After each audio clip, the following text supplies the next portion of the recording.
Oh, hello ladies and gentlemen, my name is Emperor Poxal, and today I'm just going out on a stroll, sitting down, holding my Ice Zanpakuto Daigirin Hiramaru. I'm just having a real chill time. But that's kind of weird for today's video, because today we're actually going to be talking about the hottest Zanpakutos in Bleach, which consist of mostly Genryusei Yamamoto, but we have a few other contenders. I mean, we have Isshin's Zanpakuto, which is pretty hot. I mean, his Shikai is known for being a pretty hot Shikai. Then we have maybe Momo's Shikai Tobiyame, which is probably immediately thrown out of the list. And then we have Yamamoto's Ryujin Jaka, or Zanka no Taichi, out there that probably destroys this whole list. Oh my gosh, I actually forgot the true hottest Zanpakuto. It's your guys' hot takes.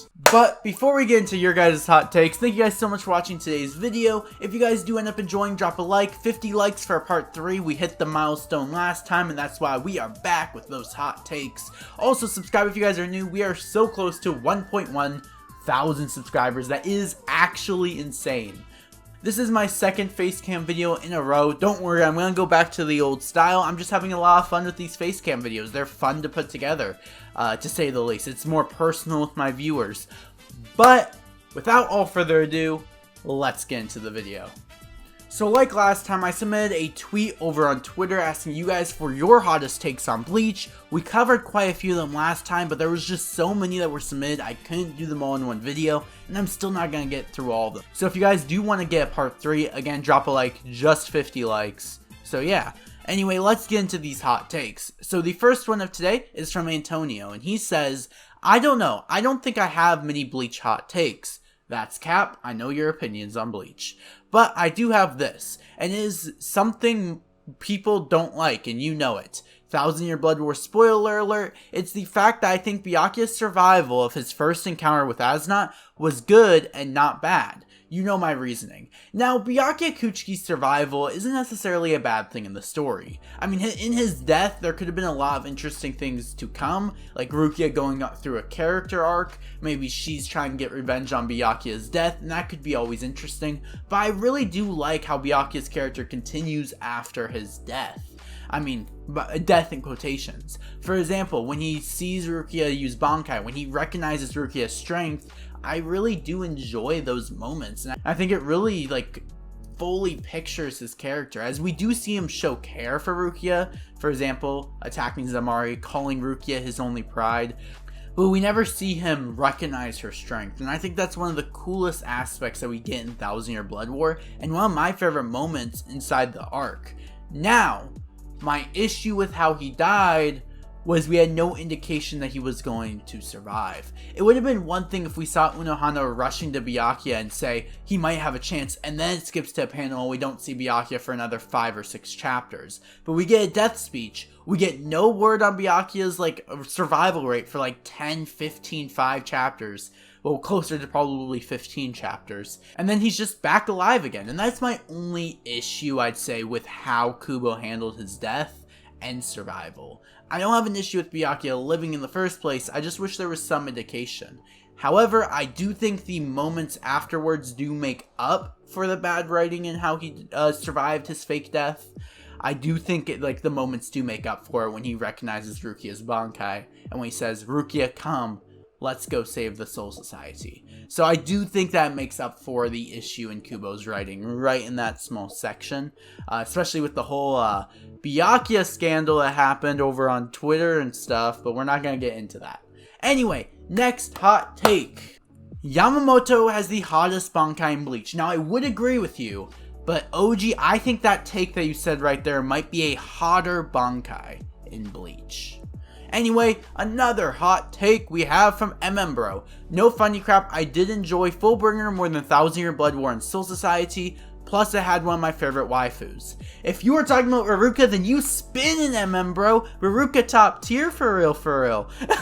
I don't know why I'm doing that. But, Fullbringer is a great arc in my opinion. It's my second favorite arc. I enjoyed it a lot more than Soul Society. I wouldn't say 1,000 Year Blood War. 1,000 Year Blood War is my favorite arc in Bleach. I just love the aesthetic of 1,000 Year Blood War. But Fullbringer is amazing as well. And it is so underrated and overhated in the Bleach community that it's almost getting like, it's just garbage how badly the community treats the Fullbringer arc. Next hot take comes from James Hansen. Now this was actually recorded in my previous video, but we're going to just repeat what I said there. James's hot take was actually a tweet that he posted a while back about the Bleach YouTube community and how the Bleach YouTube community will never be on par with the One Piece YouTube community.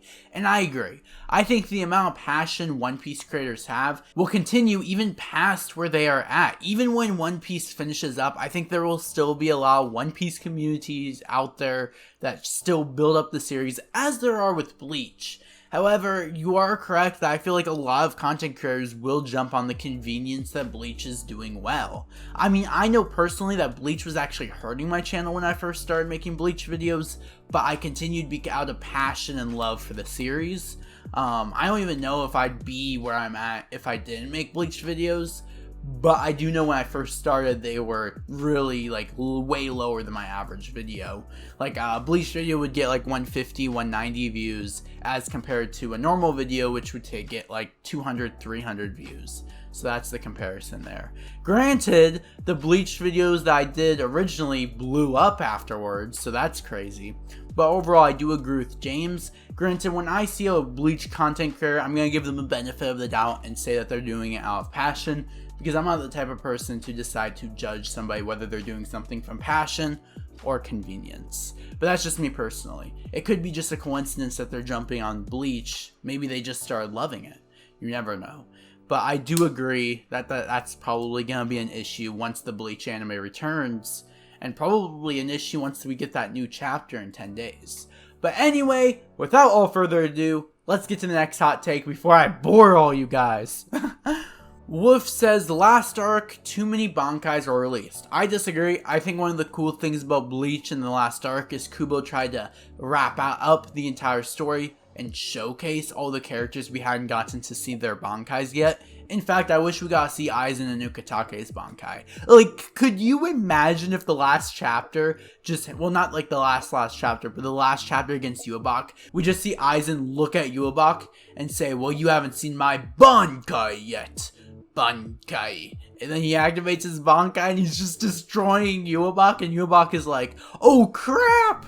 Like, that would be such a sick chapter. Like, I think that'd be like top 10 moments in all of Bleach. I mean, if Aizen's Bankai was the reason that Ichigo was able to defeat Yubak, Aizen and Ichigo working together, Aizen with his Bankai, Ichigo with his true Bankai, and because both of their Bankais were working together and they managed to defeat Yubak through that, I feel like a lot of people wouldn't have as much of an issue with Bleach, like the ending of Bleach. Personally, I like the ending, but I get why some people do have that issue.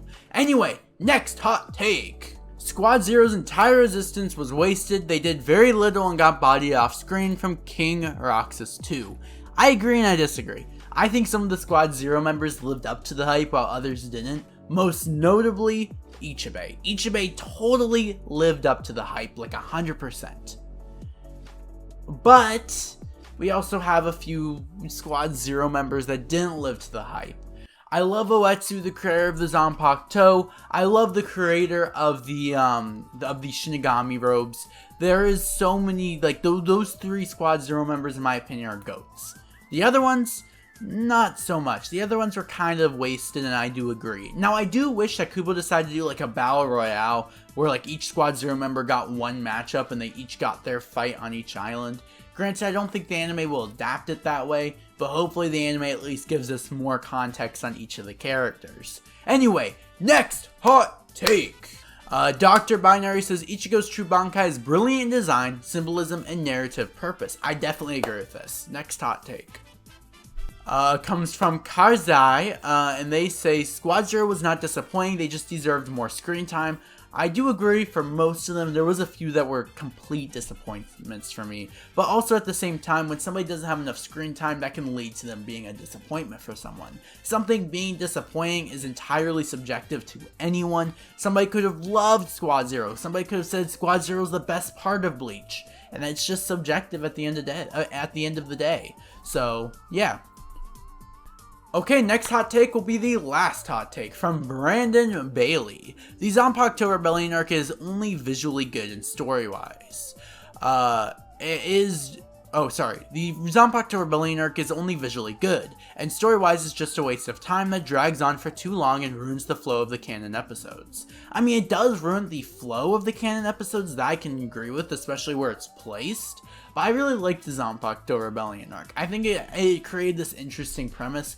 Granted, I will admit that if you're in it for like a meathead reason, Zanpakuto Rebellion is the best filler arc, but story-wise, it definitely isn't the best story arc. I would say that would be the Gotai 13 Reigai arc, Gotai 13 Invasion, whatever it's called. I'd say that would probably have the best filler story. But if you are a meathead, Zanpakuto Rebellion is the arc for you. I haven't watched it in a while, but definitely was entertaining, but I will admit the ending episodes were kind of bad, especially with how they did the whole Zanpakuto Beast type thing. But yeah, I totally agree and also disagree in some aspects with you. I think it was an alright arc and it was entertaining to watch. Granted, it's not better than any canon arc in my opinion, but still, it was pretty fun to watch. Anyway, thank you guys so much for watching today's video. Again, if you enjoyed this and want me to go over the rest of the hot takes, drop a like. Again, 50 likes and we'll make another part 3 and I'll start working on it.